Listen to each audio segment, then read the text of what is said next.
Hello and welcome to episode number 43 of Behind the Impact. I'm your host, Jeremy Brown. In this episode, the Erin Reilly, Chief Social Impact Officer at Twilio, joins the show.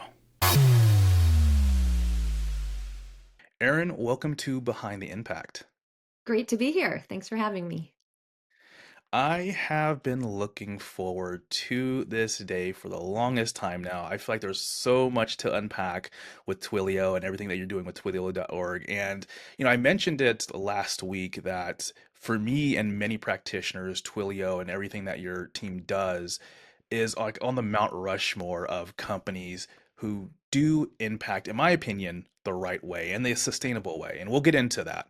But before we get into Twilio and Twilio.org, what I would really love to do is take a trip down memory lane and talk a little bit about your background and how you got into the whole social impact ecosystem leading up to joining the Twilio team. Can you give me that story? Sure.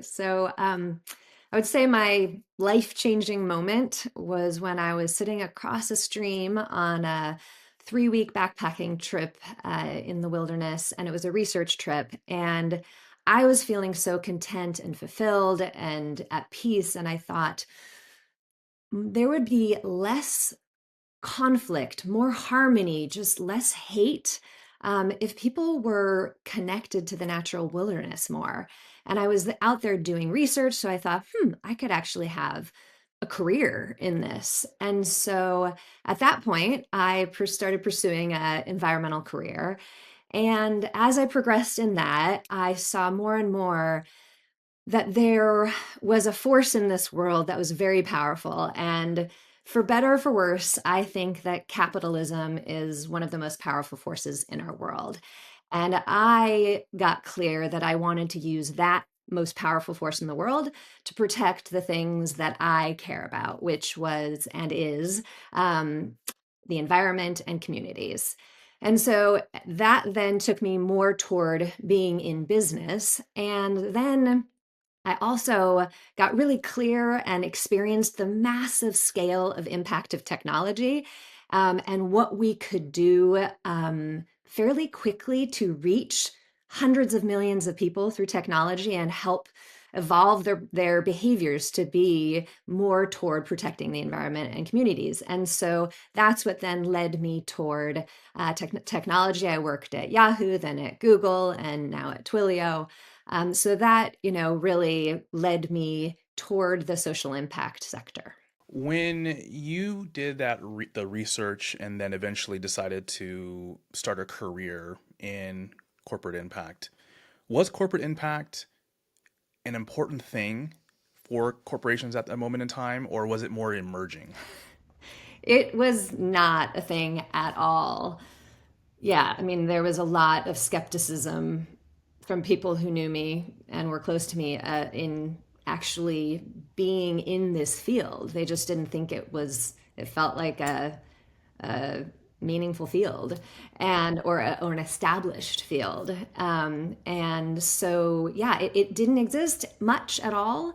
And in fact, when I was at Yahoo, I remember we evolved and changed our team name from Corporate Affairs to Yahoo for Good.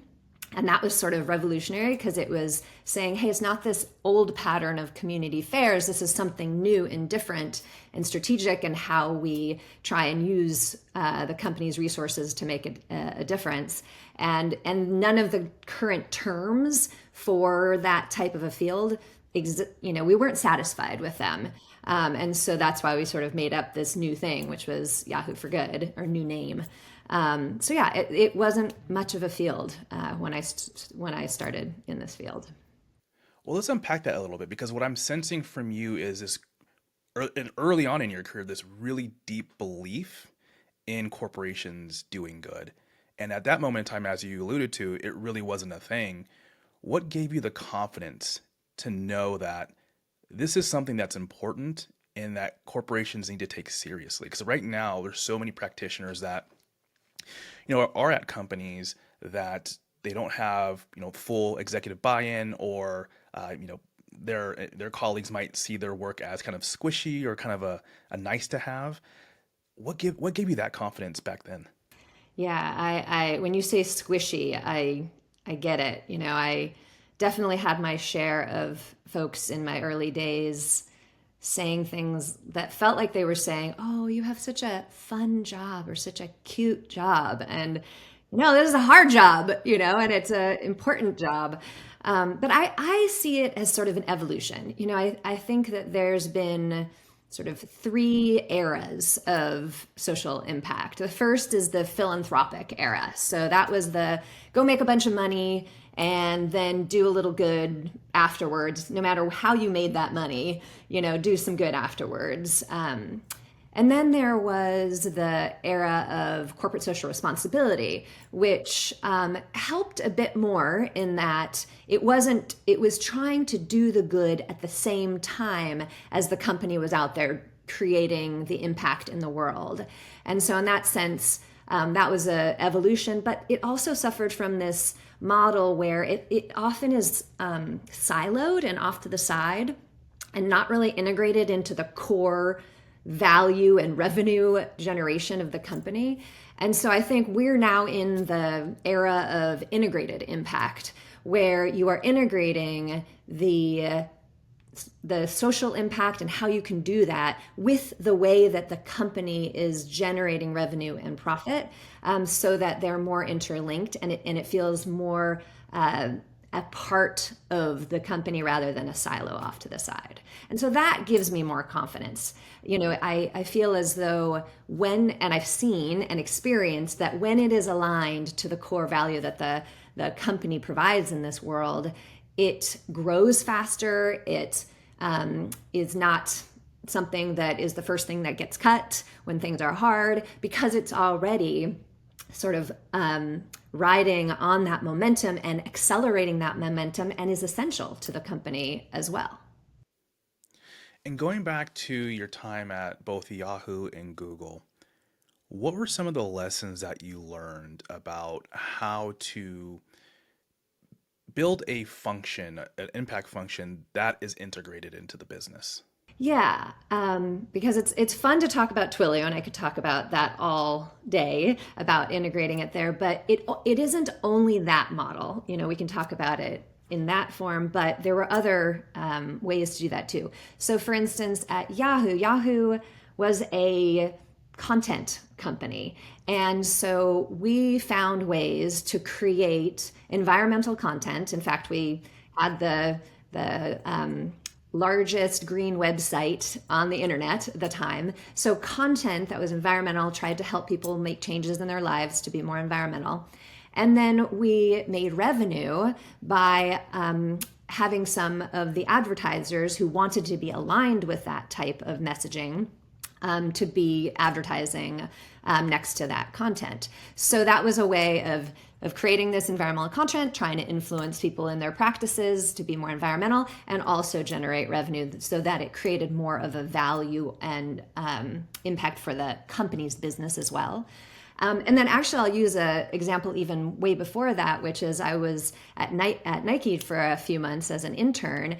And at that time, we were really working on showing that if you could create more environmentally friendly products, then what would it open up as far as additional customers and additional market share. And so, in that sense, you find the customers who care about this type of environmentally friendly products, and then you're able to sell more. I now know, other retail companies, when I sit on panels, talk about how, one of their eco-friendly product line is growing faster than the other traditional product lines. So that's another way of, let's do something that's beneficial for the world while also generating more revenue for the company. And so, if taking a step back there, what I'm hearing is in order to integrate impact into your business, one needs to take a step back and really understand what the business does, what the core offering is, and then figure out ways of kind of weaving in the principles and approach of impact. Is that accurate? Correct. Yeah. The way that I think about it is, let's find ways to create more social impact that also, frankly, generates revenue for the company. Yeah. So, and sometimes I'm self aware and reflective about, you know, um, is that still doing what is best for social and environmental impact. And, there's some folks out there who are really looking toward a regenerative economy versus a capitalistic economy. And I would love that. And I would really love to have that vision of a regenerative economy. And I also acknowledge that right now we are operating in a capitalistic society. And so I acknowledge that we are still in within the businesses, sort of doing it the way that businesses have always done it. But that's the reality that we're in right now, and this is how I found to grow social impact more than having it be sort of a side project or a cost center. What if you were at a company that didn't have a product or service that really is easy to connect the dots between the business and the nonprofit world? Like how would one go about, like, let's just say, for example, I am a corporate impact practitioner, and maybe my company is, let's just say, a construction company, and I really want to figure out ways of kind of integrating impact into the business. How should I approach that situation? Yeah. Um, I think, and I agree with you that there are ways, to integrate it into other types of companies. Yahoo and Nike were a couple of examples, but then a construction company, what I what I think of right away is that you have the business itself is creating homes or office buildings, and you employ a lot of people to do that. And you also use a lot of materials to do that. So, is there a way for you to, let's take materials, for you to choose more either eco friendly or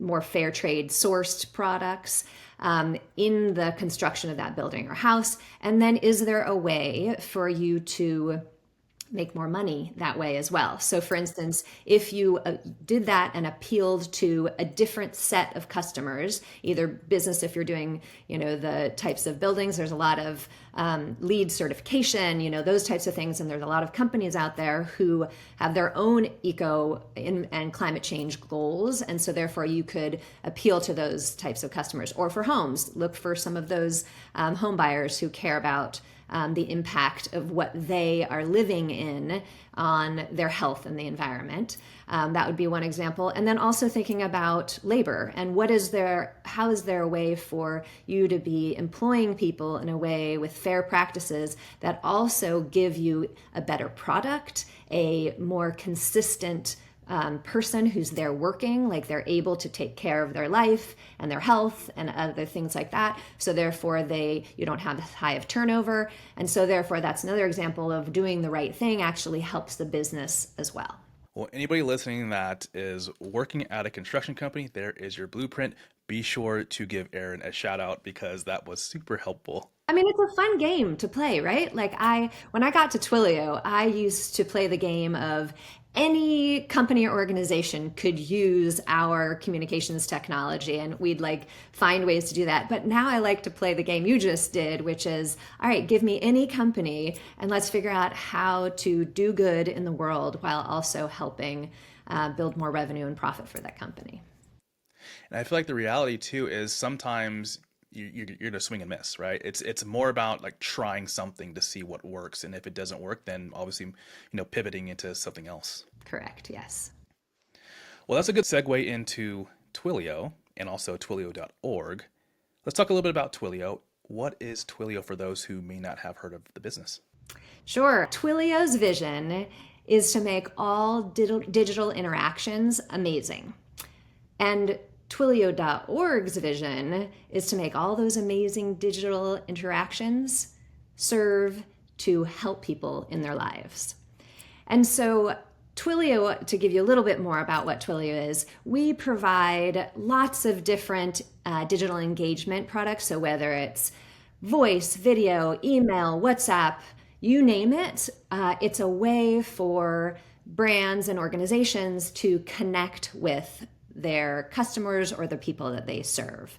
And so in Twilio.org, we are all about trying to make sure that our products are even more accessible and relevant to social impact organizations so that they can achieve their missions better. In fact, our tagline is "Our mission is to scale yours." I love that. Can you give me a brief history about Twilio.org? Because how the org got started is super interesting. Because if I'm not mistaken, it started off by noticing that many nonprofits were using Twilio's product, and that basically was the kind of the first domino that fell that led to the creation of Twilio.org. Yeah, exactly. We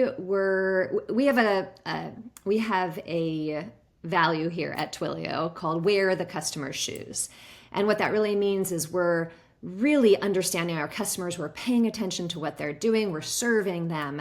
And early days in 2013, before my time, we were noticing that our customers were nonprofits. Some of them were nonprofits, and they were using our technology to help achieve their goals. Whether it was a crisis hotline, even back then, people were not calling a crisis hotline as much. They were, texting or something like that. Or perhaps it was, someone using it to help increase educational outcomes for students. And so we saw these things happening and we said, you know what, it's our responsibility to make sure that these social impact organizations have just as much or even more access to our products and services.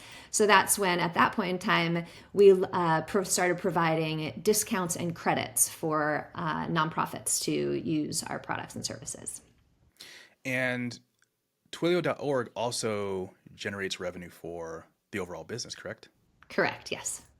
Can you talk a little bit about that in terms of kind of like the go-to-market motion and how your team works with the broader Twilio team in terms of driving that revenue? Yeah, oftentimes I think of Twilio.org as almost a mini version of Twilio.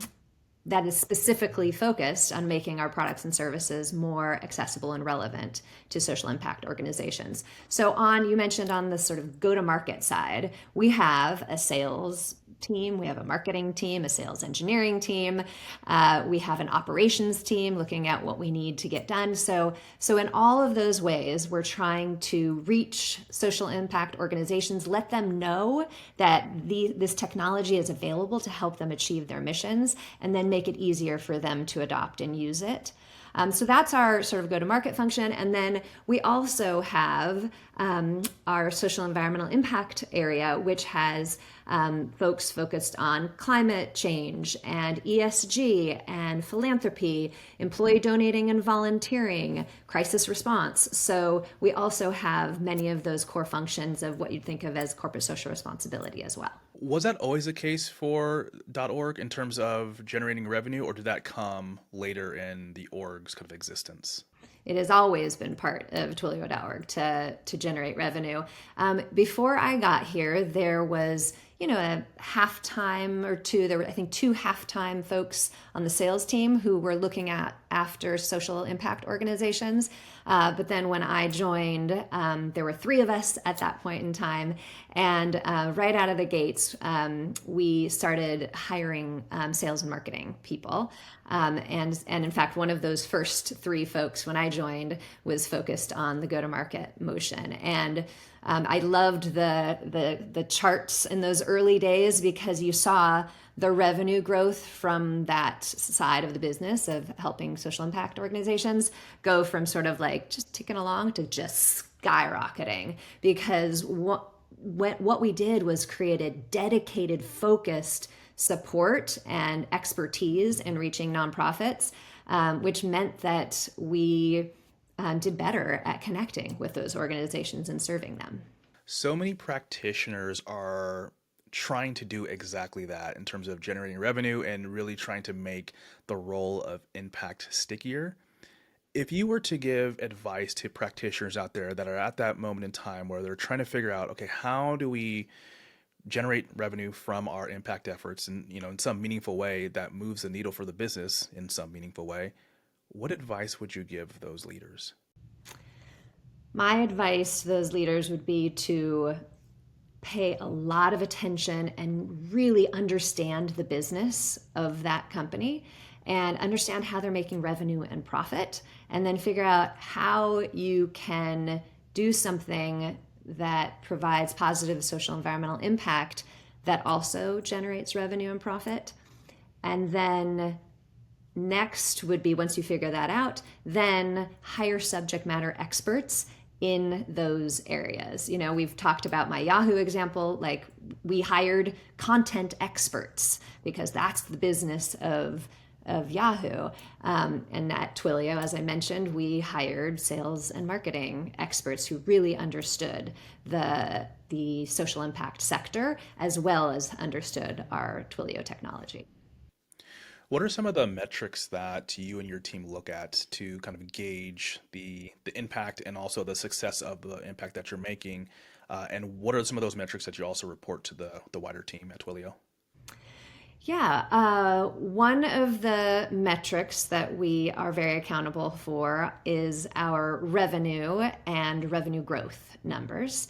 That is similar to the overall company. So, really reiterating the main message here, which is let's be really aligned with where the company is going and the priorities of the company. So, revenue and revenue growth. And at the same time, I often say on our team, and our whole team says that we are impact led but revenue fueled.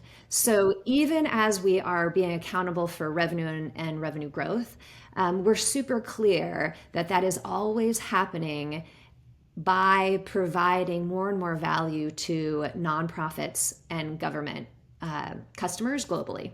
And so what that means is that it's revenue ends up being a proxy for the social impact that we're creating. And let me tell you, the way that this comes out is we were having a conversation with one of our board members recently, and we were really trying to figure out, like, how do we make sure that we are doing what's right for those social impact customers, that we are continuing to give them value. And we were like, should we ask them if it's helping them create more efficiency? Are we asking them if it's helping them create more scale?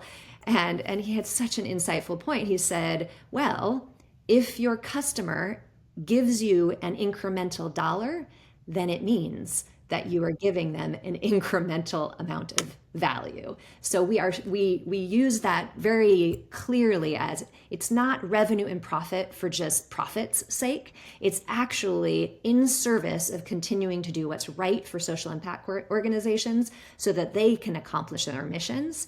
And then we also have the situation where that revenue and profit provides more opportunities for us to invest more in reaching social impact organizations and giving them the technology and providing them that technology that can help them. So when you joined Twilio, as you mentioned, the org itself was already revenue generating. Were there any surprises or lessons that you learned going into an org that's already generating revenue versus potentially other organizations or functions at previous companies that didn't generate revenue for the business? Yeah, I think my main lesson learned and experience is that for me, it has been possible to create far more impact and social impact when I am also aligned with generating revenue. And partly it's that model that I was sharing, that we are able to get more resources for all of the social impact functions because we are a profit center, not a cost center. We've talked a lot about the go-to-market side of what we do, but there's also incredible value to the employee engagement part of what our team does. And so we are helping employees make a positive impact on the world in causes and ways that they want to. So volunteering, donating. And so in that way, we have our data has shown that employees who donate and volunteer are much more likely to stay at Twilio than those who aren't engaged in that way. So that's another metric we pay attention to, is how much are we getting, what percentage of our employees are donating and volunteering, and how is that driving retention, for instance.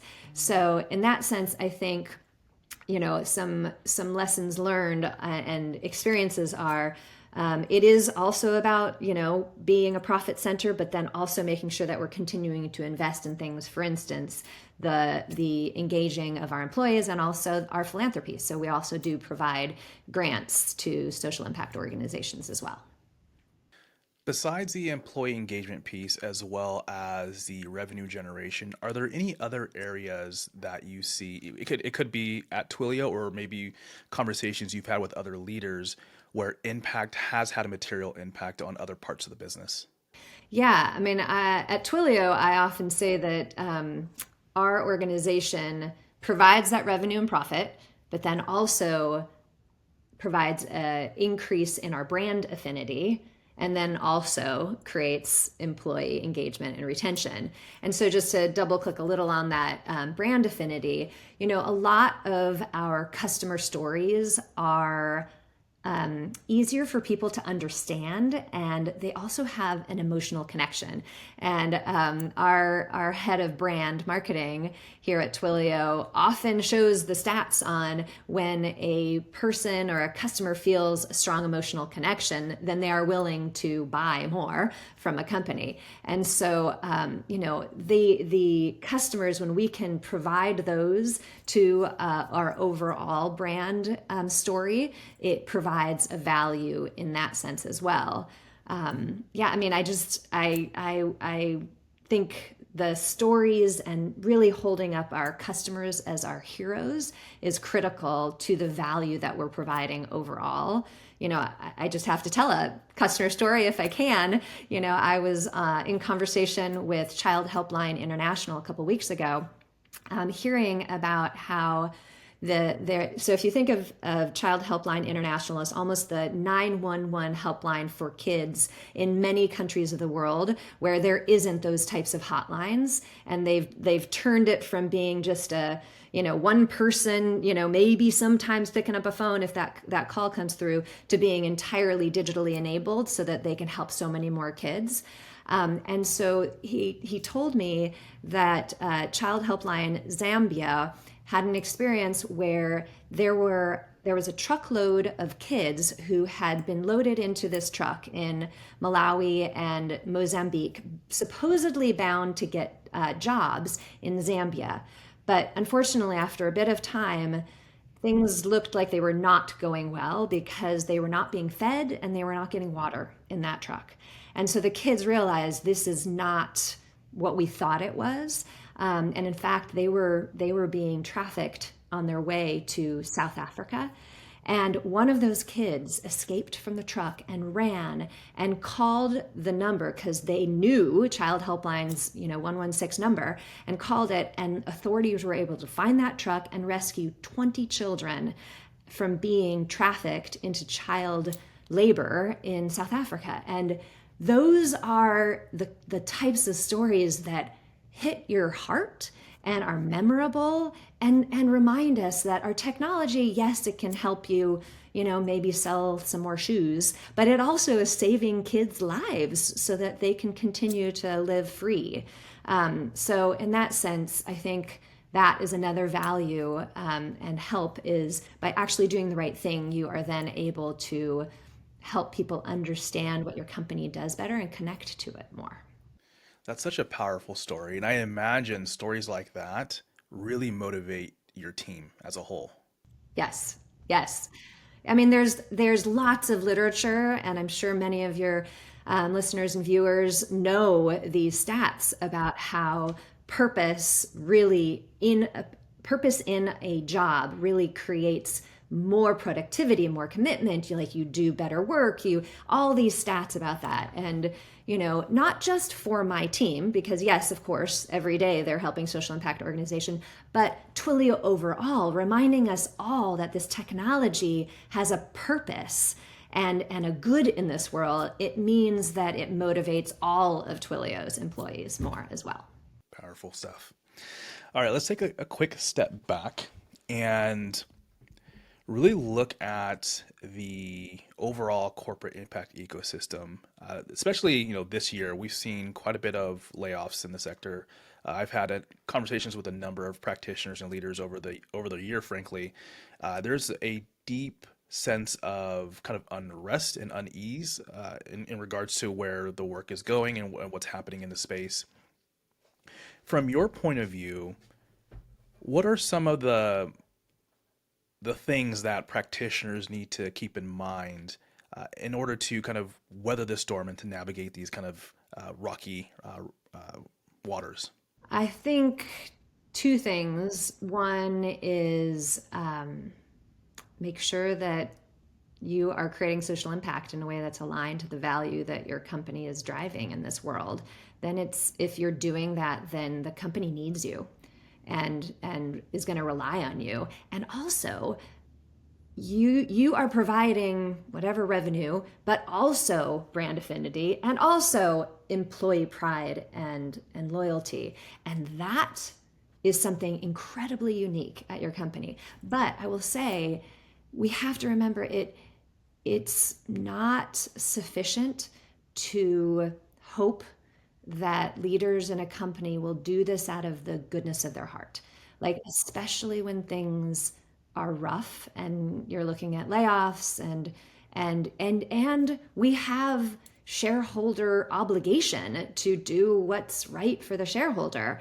And so in doing that, it's we need something even more direct and clear to point to and say, this is the revenue impact that your team is having. And so, in that sense, I think that will help create a way for leaders and the company overall to continue to value you and invest in your team, even when things get a little tougher. What are some of the challenges you think that practitioners will face in the next couple of years, given everything that's going on? Well, I think I think the biggest challenges are the ones that we have been facing for a while, which are outdated views of outdated models. I think as much as our field has grown in the last 25 years or so, um, there are a lot of leaders who kind of just think of social impact or CSR as philanthropy or just and I'm not negating philanthropy. I have to say philanthropy is essential and important in what we all do as social impact professionals. But what I'm saying is what we a challenge that we face is to be boxed in that way and almost say, okay, that's what I already kind of know. Versus, I think the challenge for us is to really reorient leadership's views and board level views on what social impact can be and how essential it can be for the success of a company. So I think outdated models and siloed side projects that are too easy to cut, those are our challenges, and I think we can, really bring it closer. Of course, I think the other huge challenge in the next couple of years is making sure AI serves humanity and not the reverse. I am a full believer that there are so many positive opportunities with AI, whether it's helping us, fight climate change or equitably educate people all over the world.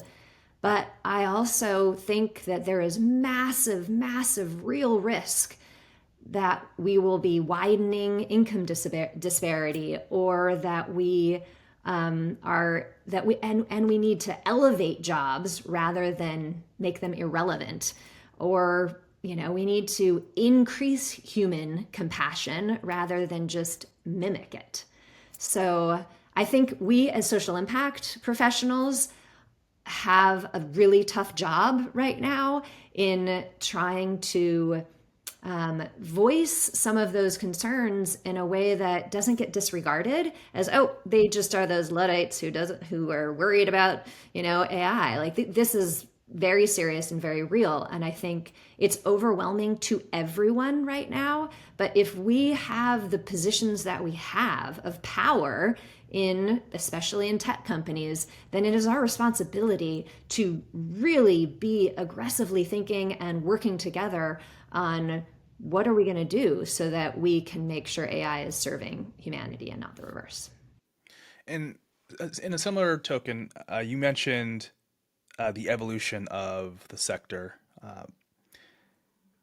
What would your prediction be for where this work is going to be in the next 5, 7 years? I think where we're going in the next 5+ years is to make sure that companies overall are doing what's right for people as we are adopting these AI advances. And, I know some folks who work in companies that have massive impact on workforce development. And they're already thinking about how do you make sure that this shift to AI actually empowers people and doesn't marginalize people even more as that shift is happening. And so I think we all need to be thinking about, just like I said in this conversation, how to integrate social impact into the core revenue and value of the business. I think, how do we have a view on, as our company is adopting AI, how do we make sure that it is in service of people and not ostracizing them or relegating them to lesser? Okay, last question for you. And we do have a tradition on the podcast where a member of Social Impact World will ask a question of our guest. And this question is, how did you get cross-functional teams at Twilio to collaborate on and prioritize nonprofit-focused work, i.e. the Impact Access Program, before there was clear evidence of ROI or business value? So I have a personal view, and I'd love to talk to your audience and see if it has evolved. But I really hate when someone asks for a business case for social impact or CSR.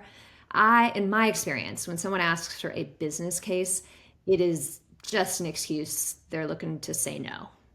And in my career, I still remember when in one of my roles, I got asked for a business case. The company had changed a lot, and when I started getting asked for a business case, I thought it's time for me to leave. And that's not to say I'm certainly capable of creating a business case, but it always felt like that it was a reason to say no. However, I love how that person asked the question about ROI, because I'm totally happy to, and do it practically weekly, create a case for incremental or additional resources or programs or something like that related to ROI. And that's because every other organization in the company has to do the same. Whereas I don't really feel like engineering ever is asked for a business case for whatever they're doing. So I would say when I was looking to create cross-functional alignment, I did the same thing that probably any leader at Twilio at the time was doing, which is build a model for predicting what would be the ROI given whatever I wanted to do. So even if I hadn't proven that ROI anymore or yet, I was saying, here's what I want from you, and here's my commitment for what I will deliver, and here's why I feel strongly that we are able to deliver that. So for instance, at that point in time, I could see the clear shooting up of revenue that we were generating when we had dedicated resources focused on the nonprofit sector. So I could say, hey, if that line continues, or even let's discount that line by half, because it looked so impressive, then even if we do that, then this is what the payoff will be in this amount of time. And that is a model that's pretty common in companies to try and evaluate, what you're asking for. So I guess maybe I'm cheating by saying I built a model to demonstrate a future ROI, but I think that's really what is necessary. I don't think I think it's hard to get people to listen to things in any sector that don't feel measurable. And then I think also we had quick wins, and that's a huge part of our sector as well. Create some momentum and then lift it up and say, here's what we have generated thus far, and this is why I believe that we can do that in a greater way or over a longer period of time. A quick follow up to that question. Or to your answer, you mentioned a previous company and how it evolved and how people kept asking you for the business case for social impact. Could that be a gap in education in terms of those individuals not understanding the value of social impact and really the value to the business? Maybe, and maybe you can tell me more how you might see it that way.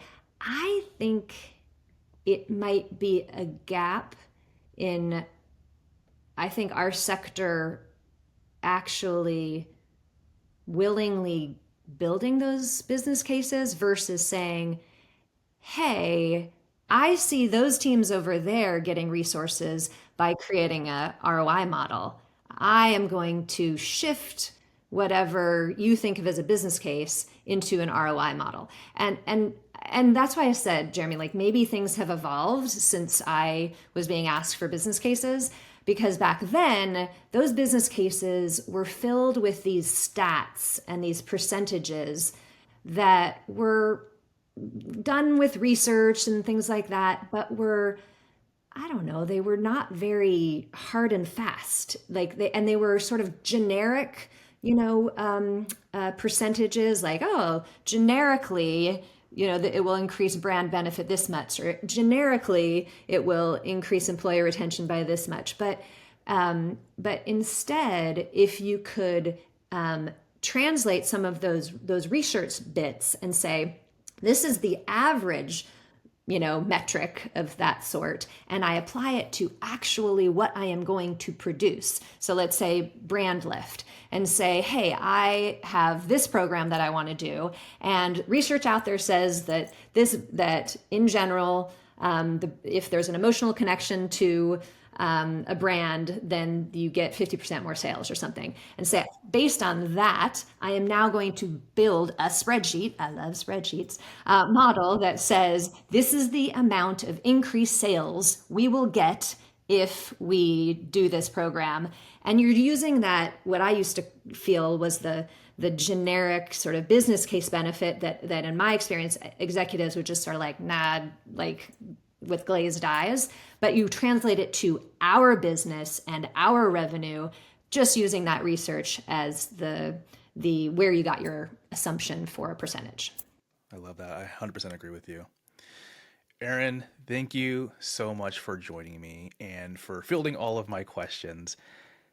Thank you for your leadership in this space. Thank you for everything that you're doing at Twilio.org. As I mentioned when we first kicked off this conversation, Twilio.org is the model that many practitioners hope to emulate, or at least try to emulate. So thank you so much for kind of laying that foundation and creating that blueprint for everyone else to follow. Jeremy, it has been a delight to talk to you. Thank you for asking such interesting questions and making it easy to just talk to you as if we're hanging out across the table. So it's been fun. This episode is brought to you by Social Impact World, the exclusive community for social impact leaders. To learn more, go to www.socialimpactworld.com. I'm Jeremy Brown, and thank you so much for tuning into this episode of Behind the Impact.